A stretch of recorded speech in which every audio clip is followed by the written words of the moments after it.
Hello बच्चों, नमस्ते। कैसे हैं आप सब लोग? उम्मीद है शानदार, जिंदाबाद, जबरदस्त होंगे। बच्चों, यूपी में फिलहाल आप समझते हैं कि यूपी क्या पूरे भारत देश में क्या सिचुएशन चल रही है। भारत और पाकिस्तान अब वार जोन में आ चुके हैं पूरी तरह से, और दोनों की मीडिया अपने अपने हिसाब से चीज़ें दिखा रही हैं, लेकिन हम पूरी तरह से आश्वस्त हैं कि हमारी सेना बहुत शानदार युद्ध लड़ रही है।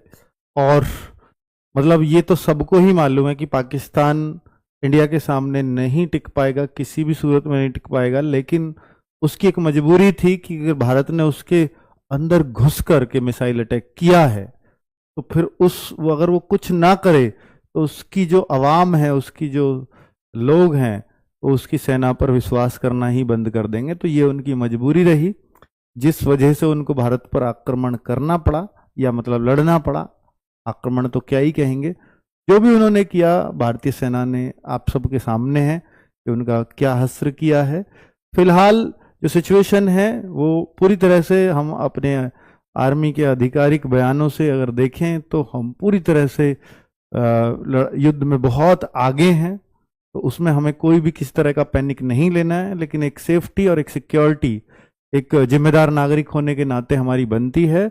और मैं ये कहूँगा, ये अपील भी करूँगा, और सेना भी ये अपील कर रही है कि भाई, अगर आप सीमावर्ती इलाकों में रहते हैं या आप आसपास रहते हैं और आप कोई भी एक्टिविटी सेना की, वायुसेना की अगर देखते हैं, तो आप उसका कोई वीडियो वगैरह ना बनाएं। आप जिम्मेदार नागरिक हैं, तो इससे दुश्मन की आप नहीं चाहते कि हेल्प हो, पर वो हो जाती है अगर सोशल मीडिया पे पोस्ट वगैरह करते हैं। तो उन सब चीज़ों से आपको बचना है, और हमें अपनी सरकार की गाइडलाइंस में चलना होगा, और चलना भी चाहिए।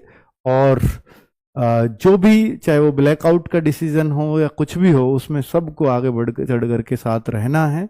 यूपी में भी रेड अलर्ट है, क्योंकि यूपी के भी कई जिले में रेड अलर्ट जारी हो चुका है। जो दिल्ली के आसपास के हैं या पश्चिमी यूपी का बहुत ज़्यादा हिस्सा जो नज़दीक पड़ता है पाकिस्तान के, बाकी यूपी बहुत दूर पड़ती है।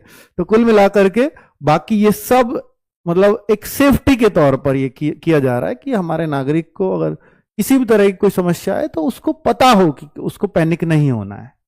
ठीक है? और इस टाइम ना सबकी जिम्मेदारी बनती है। हम भारत देश के नागरिक हैं, हम हमारे ऊपर जो है इस देश का कर्जा है, और ये अपना पेशेंस रख करके, अपना फर्ज अदा करके जो सरकार कह रही है, ये हमारा सबसे बड़ा फर्ज है, हमें उसको निभाना चाहिए। और हमें उनको हर एक जो गाइडलाइंस हैं, जो एक निर्देश है, उसको सीरियस